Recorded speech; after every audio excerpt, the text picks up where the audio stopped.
We intend to make Haitians living abroad an integral part of the reconstruction in Haiti. Multiple nationality will be a reality. E-governance will facilitate access to government services, regardless of the citizen's geographic location, income, or social class. We sincerely hope the Haitians living abroad will trust our government by investing its time, knowledge, and financial resources to help us make Haiti a better place to live, work, and retire. We will also work with the legislative corps to give all Haitians returning home tax-free status for the first 10 years. This is in an effort to bring back the brain power that we have around the world. According to the latest study, 80% of our brain trust is outside of Haiti.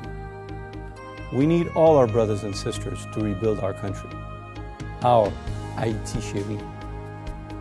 We will implement a program called Pote Kole, where Haitians from abroad will be given the opportunity to help assist in the rebuilding of our country.